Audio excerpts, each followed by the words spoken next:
ॐ अज्ञानतिमिरन्धस्य ज्ञानाञ्जनशलाखया चक्षुरुन्मिलितं येन तस्मै श्रीगुरुवे नमः। नमो ॐ विष्णुपदाय कृष्णप्रेष्ठाय भूतले श्रीमते भक्तिवेदान्तस्वामिन् इति नामिने।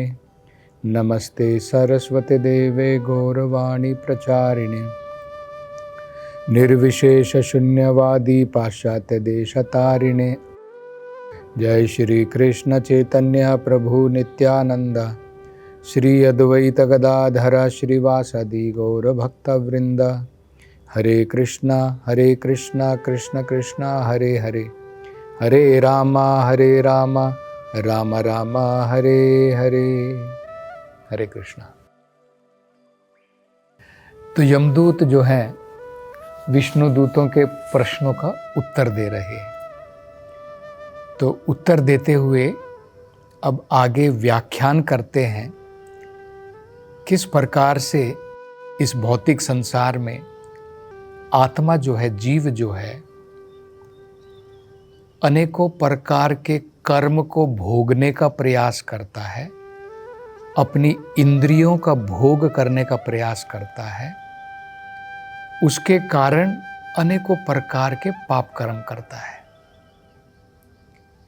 और उसके फलस्वरूप किस प्रकार से कष्ट भोगता है, इसका वर्णन वो करते हैं। मतलब संसार में जीव कैसे भोगने का प्रयास करता है, ये अब वो बताते हैं। तो कहते हैं पंचभिः कुरुते स्वार्थान। पंचभी जो 5 कर्मेंद्रियां हैं, कर्म करने की इंद्रियां, जैसे हाथ, पांव, ये सब कर्म करने की इंद्रियां हैं। इनका और बाकी सब का भी प्रयोग जो है किस लिए करता है? कुरुते स्वार्थान, अपने स्वार्थ को पूरा करने के लिए इनका प्रयोग करता है। जैसे हाथों का प्रयोग, पांव का प्रयोग, हम कुछ अपने भौतिक लक्ष्य बना लेते हैं। मुझे पैसा कमाना है, मुझे बिजनेस चलाना है, मुझे ये करना है, मुझे वो करना है। तो भौतिक सांसारिक भोग वासना पूर्ण करने के लिए हम अपनी अलग अलग इंद्रियों का प्रयोग करते हैं। तो पंचभिः कुरुते स्वार्थान। आगे कहा है पंचवेद अथ पंचभिः, और जो 5 प्रकार के जो इंद्रियां हैं उनसे पंचभिः 5 प्रकार के भोग करते हैं। ये तो हो गई 5 कर्मेंद्रियां। हमारी और 5 इंद्रियां हैं जिसे ज्ञानेंद्रियां कहते हैं। और इन ज्ञानेंद्रियों के हर एक इंद्री के लिए एक इंद्रिय की वस्तु है, उसे इंद्रियों की वस्तु कहते हैं। वो भी 5 हैं। जैसे आंखों के लिए आंख जो है हमारी ज्ञानेंद्रिया है। आंखों के द्वारा हम रूप देखते हैं, अरे ये बहुत सुंदर है, तो आंखों के द्वारा रूप भोगते हैं। कानों के द्वारा श्रवण, शब्द, तो ये 2 इंद्रियां हो गई। नाक, इसके द्वारा गंधा, हम जो है अलग अलग प्रकार की वस्तुओं की गंध लेते हैं। कुछ बढ़िया सेंट लगाते हैं तो हम लोग कहते हैं वाह बढ़िया है। कहीं पर कचड़ा पड़ा है, गंदगी पड़ी है, तो हम नाक बंद कर लेते हैं, दुर्गंध आती है। तो इस नाक की इंद्रिय के द्वारा हम गंध का भोग करते हैं। इसी प्रकार से हमारी जो त्वचा है, इसके द्वारा हम स्पर्श का भोग करते हैं। स्पर्श, ये बड़ा मुलायम है, सॉफ्ट है, ये बड़ा हार्ड है, तो उसके द्वारा हम स्पर्श का भोग करते हैं। और जो हमारी जिह्वा है, जीभ है, उसके द्वारा हम स्वाद, रस का स्वाद चखते हैं। ये तीखा है, ये खट्टा है, ये मीठा है, चटपटा है। तो 5 कर्मेंद्रियों का उपयोग हम लोग किस लिए करते हैं? यमदूत जी बता रहे हैं, कर्मेंद्रियों का उपयोग करते हैं अपने अनेकों प्रकार के स्वार्थ पूरे करने के लिए। अपनी ज्ञानेंद्रियां, जो हमारी 5 इंद्रियां हैं, उनके द्वारा जो इंद्रियों की वस्तुएं हैं उनका भोग करने के लिए। आँखों के द्वारा रूप, कानों के द्वारा शब्द, इस प्रकार से। तो कितने हो गए देखो, 5 कर्मेंद्रियां, 5 ज्ञानेंद्रियां और 5 इंद्रियों की वस्तु, 15। तो यहां पे ये 15 बताई है। देखिए, यमदूत जी कह रहे हैं हम संसार में भोग कैसे करते हैं? इन 15 चीजों के द्वारा। 5 कर्मेंद्रियां, 5 ज्ञानेंद्रियां, 5 इंद्रियों की वस्तु। अब आगे देखिए क्या कह रहे हैं। एकम तु षोडशेन त्रीन, और अकेले ये जीव जो है, एकम तु मतलब है अकेले ही भोग करता है और अकेले ही कष्ट भोगता है। एकम तु षोडशेन त्रीन, षोडशेन का मतलब होता है 16। अब हम सोचेंगे कि भाई आपने तो 15 बताए थे, ये 16 क्या है? 16वां है मन। 16वां क्या है? मन। तो 10 इंद्रियां, 5 इंद्रियों की वस्तु और मन, कुल मिलाकर के हो गए 16। इन 16 वस्तुओं के साथ में जीव जो है तीन मतलब 3 प्रकार के भोग करता है। क्या है? कई बार खुश होता है, कई बार दुखी होता है, और कई बार मिश्रण होता है, कभी सुख दुख उसका मिश्रण होता है। तो 3 प्रकार के भोग करता है। सुख का भोग करता है, दुख का भोग करता है, और दोनों के मिश्रण का भोग करता है। ये 3 प्रकार की अवस्थाएं जीव संसार में भोगता है। और कहते हैं स्वयं सप्तदशो अश्नुते, स्वयं जीव जो है सप्तदशो, अभी षोडशम बोला था, 16 बताया था। 16 क्या है हमने देख लिया। सप्तदशम मतलब होता है 17, 17। 17वां कौन है? वो स्वयं जीव है, आत्मा है। अश्नुते मतलब होता है भोग करना।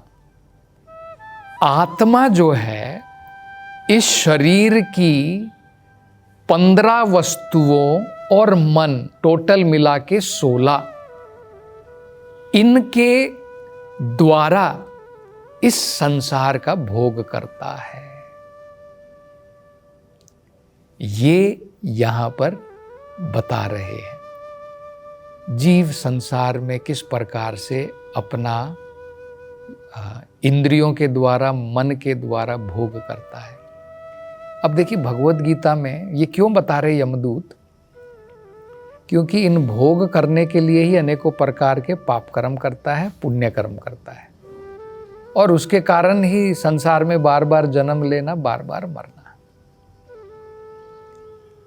भगवत गीता में ये भी बताया है, मनः षष्ठ इंद्रियाणि प्रकृति स्थानी कर्षति। भोगने का प्रयास कर रहा है मन और इंद्रियों के साथ में जीव, लेकिन असल में क्या है, प्रकृति स्थानी कर्षति, संघर्ष में लगा है, भौतिक चीजों के साथ में संघर्ष में लगा है। बोलते हैं ना, स्ट्रगल फॉर एग्जिस्टेंस, स्ट्रगल करने में लगा है, अनेकों प्रकार के संघर्ष में लगा है, जीवित रहने के लिए, अपनी एक पोजीशन बनाने के लिए उस प्रकार के संघर्ष में लगा है। हमें असल में क्या करना चाहिए, ये हमें ज्ञान होना चाहिए। ये जो हमारी 5 कर्मेंद्रियां हैं, इनके द्वारा हमें भगवान की सेवा करनी चाहिए। हमारा जो कर्तव्य है, शरीर का मेंटेनेंस जो है, इसका पोषण, वो तो हमें करना ही पड़ता है, कर्म तो करना है, लेकिन हमारा असली ध्येय, गोल भगवान की संतुष्टि होना चाहिए। यहां पे बताया ना, स्व अर्थान कुरुते, स्व अर्थान कुरुते मतलब अपने अर्थ के लिए संघर्ष कर रहा है। असल में क्या होना चाहिए, ये सारी 16 वस्तुओं का प्रयोग भगवान की संतुष्टि के लिए करना चाहिए। ये भागवत में बताया है। समसिद्धिर हरितोषणम, जो भी हम कार्य करें हरितोषणम, भगवान हरि की संतुष्टि के लिए करें। उदाहरण दिया है कैसे करना है। देखिए, अम्बरीश महाराज के बारे में बताया है। एक महान भक्त थे, वो एक राजा थे और अपना कर्तव्य भी करते थे। हमें भोजन भी खाना है, हमें कुछ व्यवसाय भी करना है, कार्य भी करना है, उसकी कोई प्रॉब्लम नहीं है। शरीर का पोषण करने के लिए जो कर्तव्य करना है वो तो करना ही पड़ेगा, लेकिन मूलतः शरीर, इंद्रिया, मन, इन सबको भगवान की संतुष्टि में लगाना है। तो अम्बरीश महाराज के बारे में देखिए क्या बताया। सवई मनः कृष्ण पदार विंदयोर, मन को हमेशा भगवान के विचारों में लगाया। हमारा मन देखिए कहाँ कहाँ भटकता है, कितनी चीज़ों के बारे में सोचता है। हम तो जब जप करने भी बैठते हैं तो हमारा मन इधर उधर भागता है, बिजनेस में क्या चल रहा है, मेरे घर में क्या प्रॉब्लम चल रही है। मन हमारा भौतिक वस्तुओं में लगा हुआ है। इस मन को भौतिक वस्तुओं से निकाल करके भगवान में लगाना है। सवई मनः कृष्ण पदार विंदयोर, कृष्ण के चरण कमलों पर लगाना है। वाचांसी वैकुंठ गुणानुवर्णने, वाचा हमारे शब्दों का, जीभ का प्रयोग, गुणानुवर्णने भगवान के गुणों का वर्णन के लिए करना है। ये कानों का प्रयोग सत कथा, भगवान की सत कथा, उसका श्रवण के लिए करना है। नाक का प्रयोग तुलस्य गंधः, भगवान के चरण कमलों में जब हम तुलसी या फूल अर्पण करते हैं उसकी गंध को सूंघने के लिए करना है। जीभ का प्रयोग भगवान को चढ़ाए हुए प्रसाद, उसके लिए करना है। तो हमारे हाथों का प्रयोग भगवान के मंदिर में हम कुछ सेवा कर सकते हैं। पाँव का प्रयोग हम मंदिर में जाकर के दर्शन कर सकते हैं। अनेकों प्रकार से इन इंद्रियों का प्रयोग हम भगवान की सेवा के लिए कर सकते हैं। अन्यथा क्या होगा? अन्यथा हम केवल भौतिक संसार में संघर्ष करते रहेंगे। यहां पे तो ये बड़ी सुंदर बात बताई है, एकम तू। एकम तू का मतलब है अकेले संघर्ष करना पड़ता है। हम लोग तो सोच लेते हैं कि भाई नहीं मैं अकेला नहीं हूं, मेरे साथ में मेरा परिवार है, मेरा घर बार है, मेरा बैंक बैलेंस है, मेरा समाज है, मेरे देश के लोग हैं। हम लोग जो हैं सोचते हैं कि ये सब हमारी रक्षा करेंगे, लेकिन स्ट्रगल तो हमें, संघर्ष तो अकेले ही करना पड़ेगा। ये उदाहरण दिया है वेदों में, बड़ा सुंदर उदाहरण है, समझने लायक है। ये संसार सागर के बराबर है। इसे मृत्यु, जन्म मृत्यु का सागर कहते हैं। अंधकार का सागर है, ये गहरा सागर है। समश्रुति, संसार। तो इसमें क्या है, अगर कोई व्यक्ति एक सागर में गिर गया है, सागर में गिरने के बाद में उसे अकेले ही तैर करके बाहर निकलना पड़ेगा। बाकी के लोग भी तैर रहे हैं लेकिन उसकी हेल्प नहीं कर पाएंगे, कोई उसकी मदद नहीं कर पाएगा। केवल अगर कोई मदद कर सकता है तो कोई वहां पर जहाज आ गया, शिप आ गई, उसके ऊपर बैठ करके पार कर सकता है। या किसी ने बाहर से किनारे से रस्सी फेंक दी और उसको पकड़ के वो बाहर निकल सकता है। तो हमें संघर्ष तो संसार में अकेले ही करना पड़ेगा। एकमात्र अगर भगवान, उनकी कृपा हमारे ऊपर हो गई तो वो हमें बाहर निकाल सकते हैं। ये तो चैतन्य महाप्रभु ने कहा है, देखिए बड़ी सुंदर बात कही है। ए नंद तनुजा किंकरम पतिताम माम विषमे भवाम बुधाओ। तो चैतन्य महाप्रभु क्या कहते हैं और ये यमदूत और आगे क्या बताते हैं, उसकी चर्चा हम अगली कथा में करेंगे। हरे कृष्ण।